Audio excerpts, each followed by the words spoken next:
नमस्कार, मैं रवीश कुमार। फांसी की सजा बहाल हुई है। ट्रायल कोर्ट, हाई कोर्ट और सुप्रीम कोर्ट ने शुरू से लेकर अंत तक फांसी की सजा बहाल रखी। इस मामले में भारत में बलात्कार के प्रति कानूनी प्रक्रियाओं और नजरिए को इस मामले ने हमेशा के लिए बदल दिया। अभियुक्तों के वकीलों को आपत्ति थी कि सारे अभियुक्तों को सामूहिक सजा सुनाई गई है। अपराध में सबकी अलग अलग भूमिका और उनकी सामाजिक, आर्थिक, मनोवैज्ञानिक पृष्ठभूमि के हिसाब से सजा तय नहीं हुई है। इसे अंग्रेजी में मिटिगेटिंग फैक्टर कहते हैं, यानी सबको फांसी की सजा सुना दी गई, जबकि किसी को उम्र कैद तो किसी को 10 साल या किसी को 12 साल की सजा होनी चाहिए थी।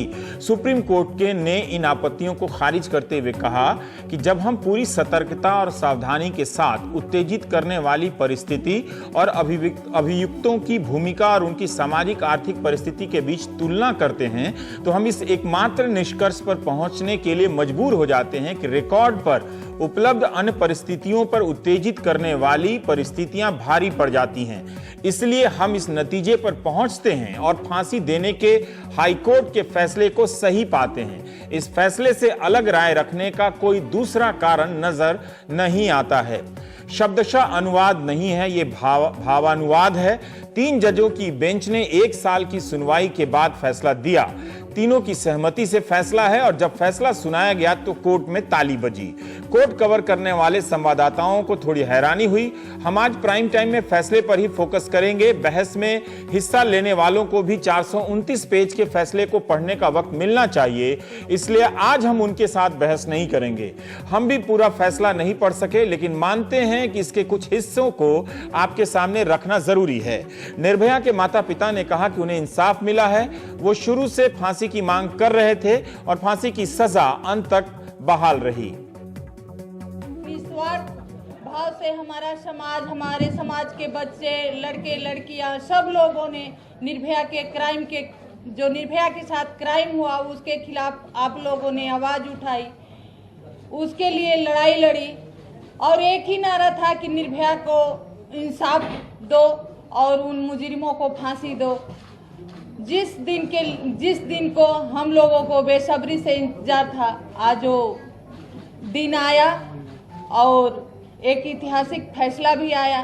मैं सबसे पहले आप सभी देशवासियों को, देश के बच्चों को, लड़कियों को, सबको बहुत बहुत धन्यवाद देती हूँ। आप लोगों के साथ से आज हम अपने मुहिम में कामयाब हुए और यहाँ तक पहुँचे। समस्या पर बात करने के बजाय हम एक दूसरे पे, हमारे जो प्रतिनिधि हैं जो चैनल पर बैठते हैं, उनके पे दोष थोपते हैं कि आपके राज्य में हुआ, आपके राज्य में हुआ, बजाय कि उस समस्या का हल निकालें।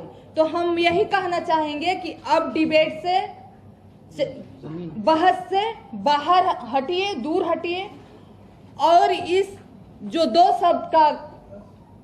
शब्द है, बहुत छोटा है रेप, लेकिन इसके पीछे का जो साइड इफेक्ट है उसको समझिए कि जिस बच्ची के साथ होता है उसके परिवार को और उसको क्या फेस करना पड़ता है, इसको समझिए और सब मिलके इस पे काम करिए और हम एक बच्चियों के लिए एक अच्छा माहौल बनाए। जिस तरह से निर्भया के साथ क्राइम हुआ, आगे भी हर रोज हो रहा है। शायद हम यहाँ बैठे हैं, कहीं हो रहा होगा, ये ना हो। हमें यही दोनों चीज पे काम करना है। अब हम कैसे काम करते हैं, कितना करते हैं, ये भी आप लोगों की सहयोग की बात है, क्योंकि अकेले लड़ाई हमारी नहीं है, ये हर घर की लड़ाई है, हर पुरुष की लड़ाई है, हर महिला की लड़ाई है। जब तक हम इस पे मिल के नहीं लड़ेंगे तब तक हम अपने बच्चों को एक सुरक्षित माहौल नहीं दे पाएंगे। तो हमारा 2 विकल्प है कि जो विक्टिम है उनकी चाहे केस से लेके जो भी मदद है वो करें, और दूसरा ये है कि ये ऐसा क्राइम रुके, इसके लिए हमें क्या करना चाहिए, हम इस पे विचार करें और उस पे काम करें। सुप्रीम कोर्ट ने जो फैसला दिया है ये भी ऐतिहासिक है, ये भी सच है। और सबसे अहम बात यह है हमारे समझते कि एक सिर्फ निर्भया को न्याय में नहीं मिला है। 2012 में जब घटना हुई और देश का, दिल्ली का सब तमाम औरतें, बच्चियां, लड़के लड़कियां सब कॉलेज के भी सड़कों पे आए, जिस समय की कड़कती ठंड थी, पानी के फव्वारे छोड़े जा रहे थे, लाठियां चल रही थी, आंसू गैस के गोले छोड़े जा रहे थे। फिर भी लोग अड़े रहे, इसीलिए कि निर्भया को न्याय दो, आतताइयों को फांसी दो, और अंततः आज हम यहाँ पर आ गए हैं कि उनको फांसी की सजा भी मिल गई है। कुछ लोग किसी खास मौके पर कितनी अच्छी बातें कर जाते हैं। आशा जी की बातें कितनी तार्किक तरीके से और भावनाओं से हटकर एक तर्कपूर्ण तरीके से वो अपनी बात रख रही थी। हम सब तो एक ही शब्द जानते हैं कि इंसाफ मिला। हो सकता है कि इस माँ बाप के पास भी हमारे लिए बोलने के लिए यही एक शब्द हो कि इंसाफ मिल गया, लेकिन सोचिए कि 16 दिसंबर के बाद से वो दिन में कितनी बार उस हादसे से गुजरते होंगे। उनकी प्रतिक्रियाओं में एक जिम्मेदार नागरिक का संविधान और कानूनी प्रक्रिया में विश्वास ही तो झलका, जो हर हाल में उन्हें जिंदा रखे हुए है, उन्हें लड़ने की हिम्मत देता रहा होगा। निर्भया की मां का नाम आशा है, सालेहा की मां का नाम आशा नहीं है, बिल्किस है। अगर बिल्किस के पास भी यही आशा नहीं होती तो 17 साल तक अदालत का आसरा नहीं देखती। बॉम्बे हाई कोर्ट ने इस मां को भी निराश नहीं किया। हम बिल्किस के हिस्से को भी इसमें शामिल करेंगे, लेकिन पहले जस्टिस दीपक मिश्रा और जस्टिस अशोक भूषण के फैसले के उस हिस्से को पढ़ते हैं जिसमें सामूहिक चेतना का प्रसंग आया है। जज साहिबान लिखते हैं कि सेक्स की चाह, हिंसा की भूख, ताकतवर होने की स्थिति और विकृत वृत्ति ने सामूहिक चेतना को हिला दिया, जो नहीं जानता कि क्या करना है। यह जाहिर है कि लंपट इच्छा, मुक्त काम इच्छाओं की गुलामी और जानवरों जैसी घिनौनी चाह की दासता अपीलकर्ताओं को गुनाह की तरफ ले गई, जिसने सामूहिक चेतना में सदमे की सुनामी ला दी और परिवेश के सभ्य ताने बाने को पूरी तरह ध्वस्त कर दिया। यह शब्दशः अनुवाद नहीं है। जस्टिस मिश्रा की अंग्रेजी काफी अच्छी है और नफीस भी, इसलिए कुछ गलती हो सकती है, मगर जजमेंट के सिर्फ इस हिस्से पर भारतीय समाज की कुंठाओं पर लंबी बहस छिड़ सकती है। इससे हम सिर्फ सामूहिक चेतना तक ही खुद को सीमित रखते हुए कुछ कहना चाहते हैं। एक बात ध्यान रखिएगा कि फैसला सामूहिक चेतना के आधार या उसके लिए नहीं लिया गया है, ऐसा समझना फैसले के महत्व को कम करना होगा, मगर जिक्र है और कई लोग इसे गलत न समझ बैठें, इसलिए यहां बिल्किस बानो का प्रसंग लाना चाहता हूं। 4 मई को इसी साल बॉम्बे हाई कोर्ट ने गुजरात दंगों से जुड़े बिल्किस बानो केस में एक फैसला सुनाया। इस फैसले में 12 लोगों को उम्र कैद की सजा सुनाई गई। इसके अलावा 5 पुलिस अफसर और 2 डॉक्टर भी सबूतों को मिटाने के मामले में दोषी पाए गए। यानी आम जनता के साथ साथ स्टेट यानी राज्य के सदस्य भी बिल्किस बानो के खिलाफ हुई हिंसा में शामिल थे। बॉम्बे हाई कोर्ट ने इस मामले में सीबीआई की दलील को सही माना। 19 साल से बिल्किस बानो अपने इंसाफ की लड़ाई लड़ रही हैं, लेकिन क्या बिल्किस के साथ कोई सामूहिक चेतना है? इसलिए सामूहिक चेतना जैसे शब्द की समीक्षा जरूरी है। क्या सामूहिक चेतना इस बात से विचलित हुई कि 19 साल की बिल्किस के साथ बलात्कार तब हुआ जब वो गर्भवती थी? क्या सामूहिक चेतना विचलित हुई जब उसकी बच्ची को उससे छीना गया और एक पत्थर पर सिर पटक कर मार दिया गया? क्या सामूहिक चेतना उस समय जागी जब बिल्किस की मां और बहन के साथ रेप किया गया? क्या सामूहिक चेतना उस वक्त सड़कों पर उतरी जब बिल्किस की बेटी और उसके परिवार के 14 लोग मार दिए गए? बिल्किस ने यह नहीं कहा कि फांसी से कम पर मानेंगे या वही इंसाफ होगा। फिर भी सालेहा की मां बिल्किस और निर्भया की मां आशा जी की प्रतिक्रियाएं काफी महत्वपूर्ण हैं। बिल्किस ने सावधान किया है कि हम धर्मों के नाम पर अपने होश इस तरह से ना गवा बैठे। उसने भारतवासियों और गुजरात वासियों को शुक्रिया अदा किया है। बहुत से लोग सोच रहे होंगे कि बिल्किस के साथ जो हुआ वो गोधरा के बाद की सामूहिक चेतना रही होगी। आप सिख भाइयों से पूछिए 84 की दिल्ली में सड़कों पर कौन सी सामूहिक चेतना दौड़ रही थी। इसलिए सामूहिक चेतना से सतर्क रहना चाहिए। हर सामूहिक चेतना अच्छी नहीं होती। 1 साल तक सुनने के बाद जस्टिस दीपक मिश्रा की अध्यक्षता में 3 जजों की बेंच ने फैसला दिया। अभियुक्तों को पूरा मौका दिया गया अपने पक्ष रखने का। सरसरी तौर पर ही हमने कोई 2-2.5 पन्नों से हम गुजर पाए। देखा कि जस्टिस मिश्रा ने काफी सावधानी और सतर्कता से फैसला लिखा है। कई राज्यों में इस तरह के जो मामले हुए हैं उन फैसलों में उन संदर्भों का जिक्र किया है। राजस्थान, बिहार, महाराष्ट्र, यूपी, जम्मू कश्मीर, आंध्र प्रदेश, मध्य प्रदेश के मामलों का जिक्र आप इस फैसले में संदर्भ के तौर पर देखेंगे। यह बात ठीक है कि रायसीना हिल्स पर पहुंची लड़कियां सिर्फ भीड़ नहीं थी। इन्हें भीड़ कहकर खारिज नहीं किया जा सकता। इस भीड़ में बहुत सी लड़कियां अपनी जिंदगी में पहली बार किसी मुद्दे के लिए घर से निकली थी। वो भीड़ बनकर किसी को मारने नहीं आई थी, बल्कि संविधान और कानून को जगा रही थी। सामूहिक चेतना के नाम पर रायसीना पर आई लड़कियों की भीड़ को रिजेक्ट करना ठीक नहीं होगा।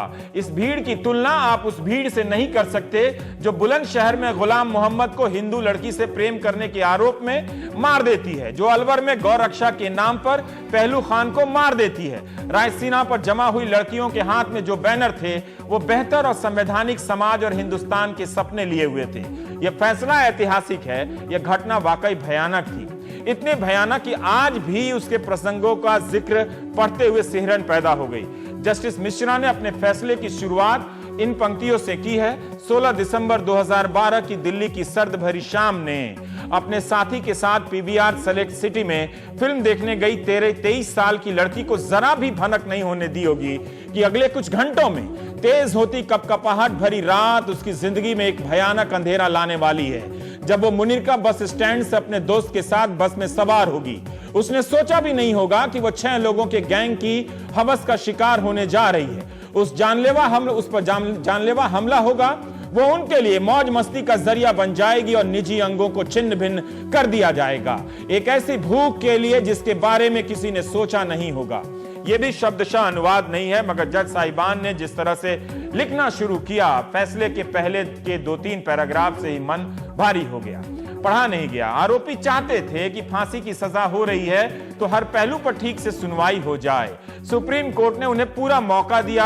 आरोपियों के वकील का सवाल था कि एफआईआर दर्ज होने में देरी की गई, मतलब हो सकता है कि सबूतों के साथ छेड़छाड़ हुई हो, लेकिन हमेशा यह बात सही नहीं होती। एफआईआर में देरी के सवाल पर ही लंबी बहस चली। फैसले को पढ़ेंगे तो देखेंगे कि कम से कम 70 पन्नों तक यही बहस चल रही होती है। कोर्ट ने अपने फैसले में लिखा है कि देरी पर शक करना कई वजहों पर निर्भर है। हालांकि लंबी देरी भी माफ की जा सकती है अगर पीड़ित के पास मोटिव नहीं है, मंशा नहीं है अभियुक्त को फंसाने का। इस केस में पीड़ितों को 11:05 पर अस्पताल में पीड़िता को अस्पताल में भर्ती कराया गया। 3:45 बजे पीड़ित लड़के का बयान रिकॉर्ड होता है। शुरुआत में प्राथमिकता पीड़िता को मेडिकल सहायता देने की होती है। अगर मान भी लिया जाए कि देरी हुई तो यह बिल्कुल मानवीय है। एक दूसरा सवाल था कि एफआईआर और मेडिको लीगल केस एमएलसी में आरोपियों के नाम दर्ज नहीं थे, तो कोर्ट ने कहा कि एफआईआर कोई इंसाइक्लोपीडिया नहीं होती। पीड़ित से उम्मीद नहीं की जाती कि वो घटना की पूरी जानकारी एफआईआर में ही दे दे। इस तरह से एक एक सवाल पर सुनवाई हुई है। फैसले पर कुछ प्रतिक्रियाओं को सुन लेते हैं, फिर आगे बढ़ते हैं। सबने लड़ करके निर्भया के लिए न्याय मांगा था। उसकी जान तो नहीं हम लोग बचा पाए, लेकिन न्याय हुआ। लेकिन बाकी लोगों के केस में क्यों नहीं ऐसा हो सकता है? भयानक घटना थी और उसके वजह से कानून में भी चेंजेस आ गए हैं। निर्भया के माता पिता का भी यही कहना है कि कानून जो है उसकी विजय होगी, और अगर कंफर्मेशन डेथ सेंटेंस का होता है तो। Court has upheld the death sentence which had already been awarded by the lower courts. I think that on behalf of my organization, the IPWA, we have never been in favor of death penalty for any case, including for rape cases. And we feel that, in fact, just yesterday the Bilkis Bano rape verdict from the Bombay High Court came out, which did not increase the life sentence to death sentence, in spite of the fact that the gang rape of pregnant Bilkis Bano was gang raped, and the rapists also killed her baby girl by hitting the baby head on a boulder. So I don't think that that was any more gruesome or any more less brutal, any less gruesome or any less brutal than what happened with Nirbhaya, with Jyoti Singh. Supreme court में इस बार कम समय में, क्योंकि 2013 का निर्णय था, तुरंत उन्होंने लेकर के ये निर्णय दिया है और बहुत ठोस निर्णय दिया है, और कड़क निर्णय इस तरह का मैसेज दे रहा है समाज में कि वो किसी तरह से भी महिला के साथ मस्ती करके छूटे। ये इस देश में अब एक मैसेज जाना चाहिए, जा रहा है, और सुप्रीम कोर्ट के तहत इस बार गया है। मेरी पहली और आखिरी प्रतिक्रिया ये है कि ये एक बहुत ही निर्मम मामला था, बहुत ही घिनौनी हरकत थी, और जब तक कानून की किताबों पे डेथ सेंटेंस, मौत की सजा है, तब तक ये केस बिल्कुल फिट केस है जिसमें मौत की सजा दी जाए। औरतों का इरादा क्या है, डिमांड क्या है, और Verma committee, justice Verma committee recommendations क्या है और महिला संगम विमेन ऑर्गेनाइजेशंस का डिमांड्स क्या है, इसके ऊपर डिस्कशन नहीं चल रहा। सिर्फ फांसी देना नहीं देना, देना नहीं देना, इसके ऊपर चल रहा। मेरा ख्याल में फांसी देना, death penalty is not solution for violence against women. ये बहुत बड़ा फैसला है कि इसका पूरी दुनिया में जाएगा, ये सिर्फ हिंदुस्तान तक सीमित नहीं रहेगा। ये बहुत बड़ा फैसला है जिनको फांसी की सजा मिलेगी और राहत महिलाओं के लिए, पुरुषों के लिए एक संदेश है कि पुरुषों को अपनी मानसिकता बदलनी चाहिए, वरना ऐसे कामों का हश्र जो है ये फांसी है। बिल्किस बानो का भी मामला अभी सामने आया है कि 14 लोगों ने उस महिला के साथ गुजरात के दंगों के दौरान उस समय सामूहिक बलात्कार किया था जब उसके पेट में बच्चा था, और सीबीआई ने सबके लिए मृत्युदंड की मांग की थी। कोर्ट ने उनको आजीवन कारावास की सज़ा सुनाई है। तो अभी वो शायद और आगे उसकी सुनवाई होगी। मेरा कहने का मतलब ये है कि इन तमाम मामलों में, वो चाहे निर्भया हो चाहे कोई और हो, सख्त से सख्त सज़ा होनी चाहिए।